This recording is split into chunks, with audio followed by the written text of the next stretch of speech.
परमेश्वर के धन्य नाम की महिमा हो। प्रभात मनन के सत्र 2964 में आप सभी का विनम्रतापूर्वक स्वागत करता हूँ। आज के मनन के लिए हम पढ़ते हैं प्रकाशित वाक्य अध्याय 13 पद 3। मैंने उसके सिरों में से एक पर ऐसा भारी घाव लगा देखा मानो वह मरने पर है। फिर उसका प्राण घातक घाव अच्छा हो गया और सारी पृथ्वी के लोग उस पशु के पीछे पीछे अचंभा करते हुए चले। पद के विषय में अधिक समझाने के पूर्व मैं आपसे प्रार्थना के लिए एक विषय भी बताना चाहता हूं कि जब से प्रकाशित वाक्य का अध्ययन प्रभात मनन में शुरू किया, पूर्व की तुलना में काफी चुनौतियों को मैं सामना कर रहा। कलीसिया में भी, कटिहार की स्थानीय कलीसिया में भी प्रकाशित वाक्य का अध्ययन शुरू किया था।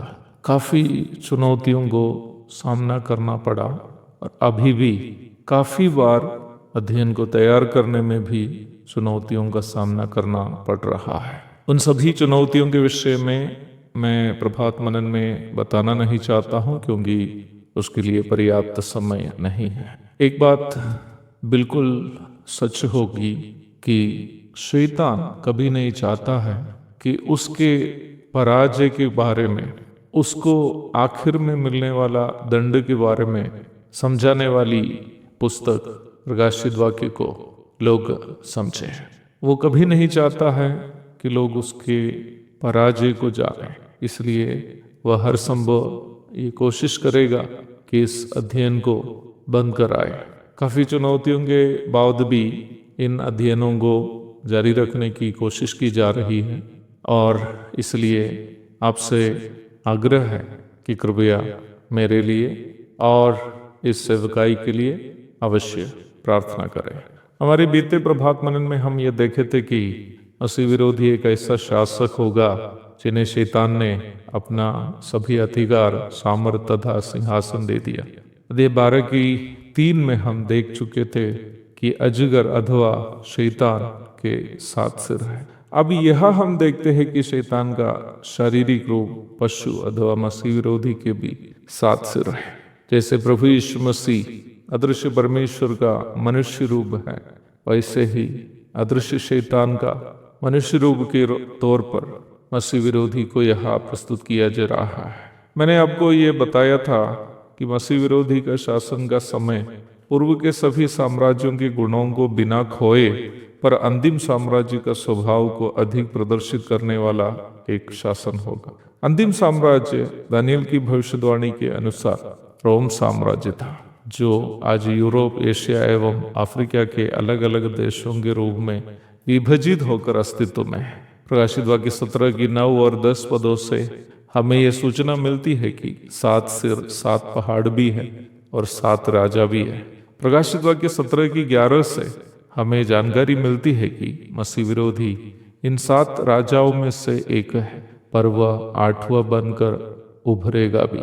वो कैसे हो सकता है? कुछ बाइबल पंडितों का मानना यह है कि मसीह विरोधी यूरोप के कोई देश से, जो पौराणिक रोम साम्राज्य का हिस्सा था, उभर के आने वाला एक नेता होगा, जो प्रकाशित वाक्य 17 की 12 से मिलने वाली सूचना के अनुसार 10 देशों का एक संघ अथवा फेडरेशन बनाएंगे। पर अपना इस प्रयास के दरमियान वह मारा जाएगा। प्रकाशित वाक्य 11 की 7 और 17 की 8 में हम देखते हैं कि पशु अथाह कुंड से आ रहा है।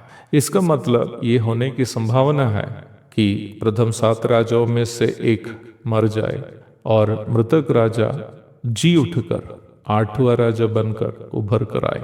क्या ऐसे संभव है? ऐसे होने की 2 संभावना हम देख सकते हैं। महाक्लेश काल हो या मसीह विरोधी का शासन, परमेश्वर की अनुमति से होने वाला कार्य होने के कारण इस प्रकार एक मृतक राजा को जिलाने की अनुमति परमेश्वर शैतान को दे सकता है।